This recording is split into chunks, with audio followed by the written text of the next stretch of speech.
द्वारा किए गए सामाजिक कार्य। लेखिका विवाह के पश्चात बिहार के एक कस्बे डालमिया नगर में रही।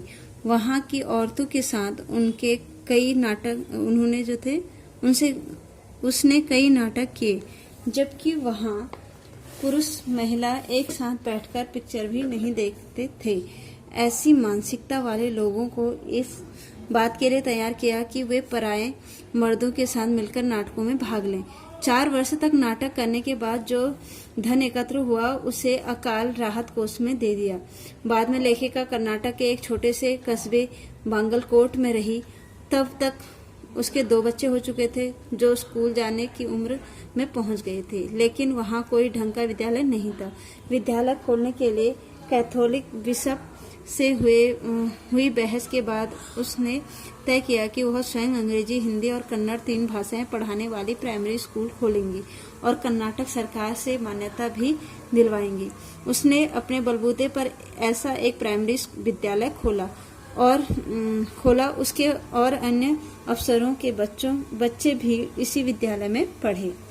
तो अब देखिए लेखिका द्वारा किए गए सामाजिक कार्य क्या क्या थे कि लेखिका के विवाह के पश्चात जो है वो बिहार के एक कस्बे में गई जिसमें डालमिया नगर था।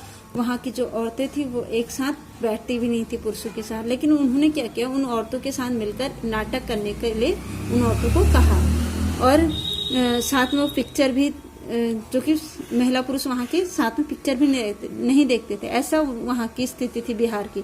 तो ऐसी मानसिकता को लोगों के मन से हटाने के लिए उन्होंने क्या किया, एक नाटक बनाए और लोगों को, उन औरतों को तैयार किया कि तुम दूसरे आदमियों के साथ जो है नाटक में भाग ले सकते हो।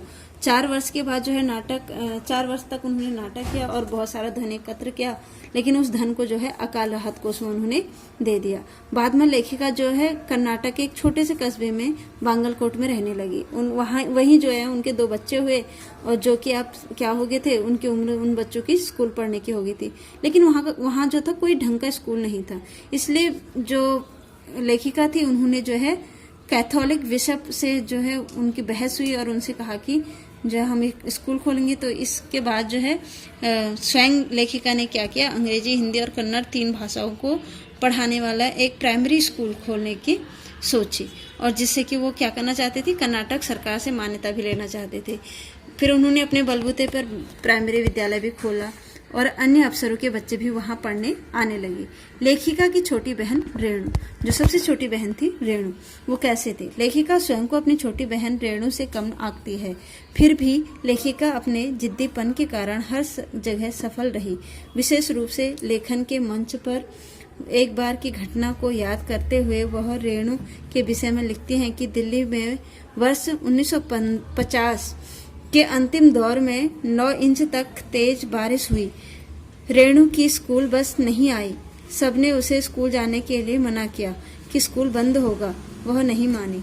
अपनी धुन में पक्के होने के कारण 2 मील पैदल चलकर गई और फिर उतना ही पैदल चलकर वापस आई क्योंकि स्कूल बंद था। रेणु की अकेले स्कूल जाने की धुन और उसके उत्पन्न रोमांच कितना एकांकी और मजेदार रहा होगा।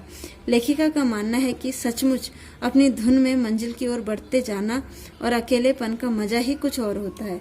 तो यहाँ देखिए लेखिका अपनी छोटी बहन रेणु के बारे में थोड़ा बताते हैं कि लेखिका बोलते हैं कि मैं अपने आप को जो है अपनी छोटी बहन रेणु से कम नहीं आंकती हूँ, यानी कम नहीं समझती हूँ। फिर भी लेखिका बोलते हैं कि अपने जिद्दीपन के कारण जो है मैं हमेशा सफल रही हूँ, हर जगह सफल रही हूँ। विशेष रूप से कहते हैं कि लेखन मंच में एक बार की वो घटना बताती है कि मेरी जो छोटी बहन रेणु थी उसके विषय में बताती है कि वो दिल्ली में वर्ष 1950 में जो है अंतिम दौर चल रहा था, तो 9 इंच से भी तेज बारिश हुई। रेणु जो है वो उसकी स्कूल बस नहीं आई। सबने बोला कि स्कूल जाने से उसे मना कर दिया, बोला कि आज तो स्कूल बंद है। वह नहीं मानी, लेकिन वो अपनी धुन की पक्की थी। उसने बोला नहीं मैं तो जाऊंगी। 2 मील पैदल वो चलकर गई और 2 मील पैदल चलकर वो वापस आई। क्यों आई? क्योंकि स्कूल तो बंद था।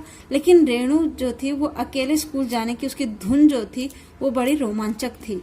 कहते कि एकांकी और ये जो है इस प्रकार का एकांकीपन जो था उनका, जाना वहाँ और वहाँ से वापस आना, एक ही मजेदार बात थी। लेखिका का मानना है कि सचमुच में जो अपनी धुन में मंजिल की ओर बढ़ता है और अकेलेपन का जो मजा होता है वो कुछ और ही होता है। तो इस प्रकार जो है लेखिका अपने बारे में बताते, अपने बहनों के बारे में बताते हैं इस पाठ में, और सामाजिक जो उन्होंने कार्य किया उसके बारे में बताया गया है। अपनी नानी के बारे में, यानी एक स्त्री जाति के बारे में उन्होंने किस प्रकार से, किसका कैसा व्यवहार होता है उसके बारे में बताया है, किस प्रकार के सामाजिक परिवर्तन करने चाहिए उसके बारे में बताया है इस पाठ में। तो यहाँ हमारा पाठ ही समाप्त होता है। धन्यवाद।